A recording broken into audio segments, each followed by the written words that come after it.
Hey guys, welcome to Not So Basic Things. Here's another quick video in the segment of preparing your car for winter travel.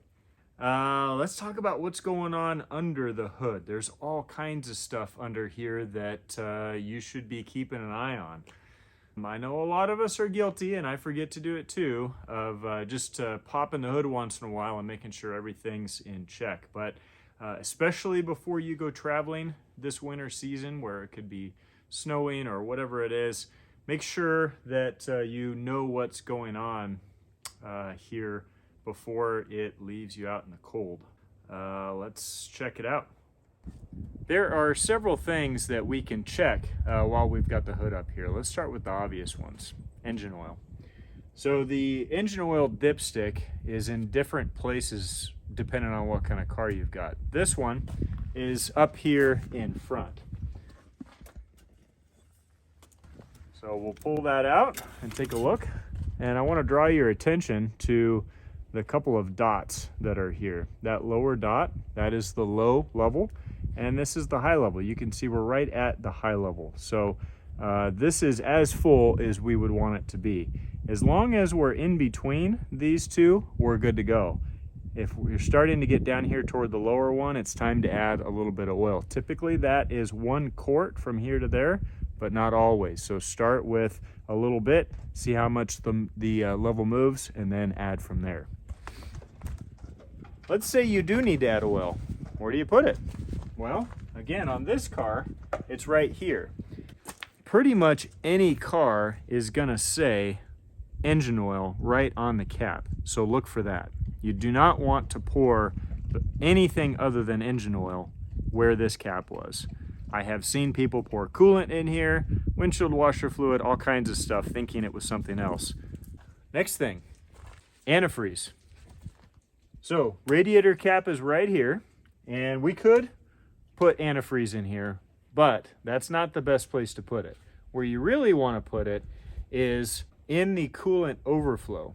There is a high mark and a low mark, and that is really where you want to add antifreeze. The idea there is you just want to make sure, similar to the dipstick, that you've got coolant in between the high and the low. Now, why are we adding coolant to the overflow instead of directly to the radiator? Well, the reason is as this vehicle warms up, that coolant expands. And as it expands, it's got to have a place to go. That place is in the coolant reservoir.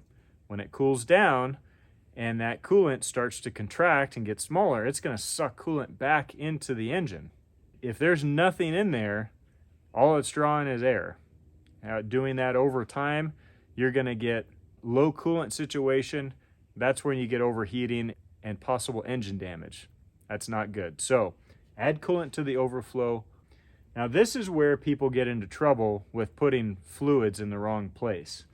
We are looking for the one that says coolant on the lid, not the one that says windshield washer fluid. Make sure you know the difference. Speaking of windshield washer fluid, here's the reservoir. Again, it's going to be in different places on different cars. Adding coolant to this will make a big mess. Adding washer fluid into the coolant, not a good thing. So always make sure you know. All right, let's talk about some less common things to check. Start with brake fluid.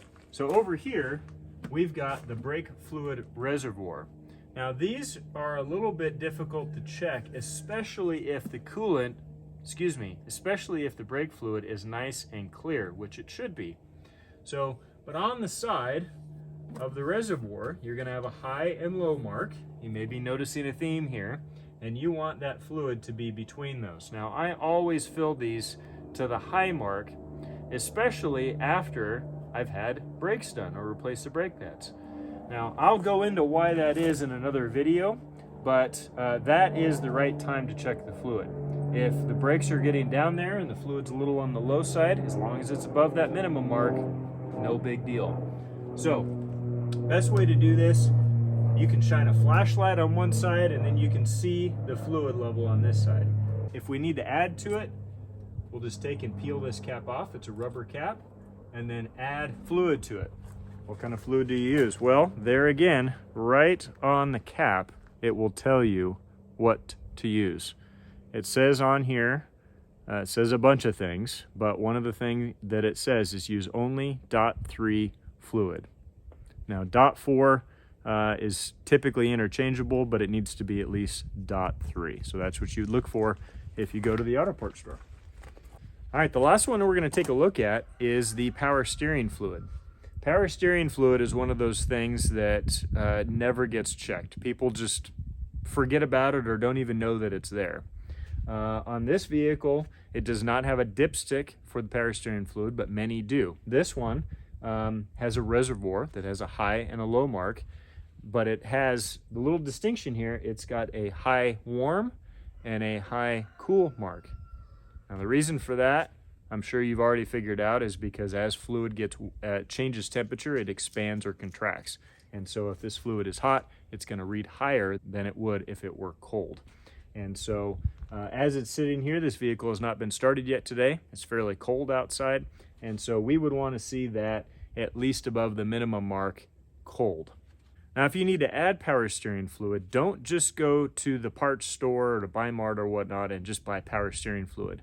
Pull out your owner's manual and see what it requires for power steering fluid so you put the right thing in there. Power steering system would take everything from just a normal generic power steering fluid all the way to transmission fluid. So you really need to know what it is before just adding something to it. Typically, if you've got, this is a Toyota, typically if you go to the parts store and you buy power steering fluid and it says right on it for Toyota, generally you're going to be fine, but always check the owner's manual just to be safe. All right, guys, so that's what's going on under the hood of your car.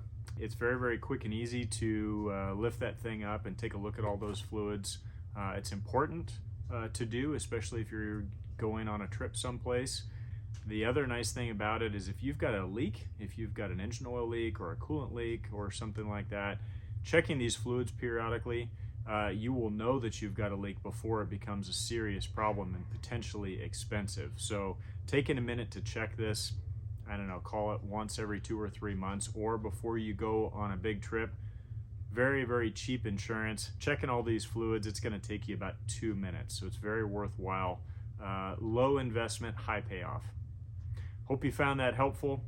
Thank you for watching Not So Basic Things. Don't forget to like and subscribe. Thanks. Take care.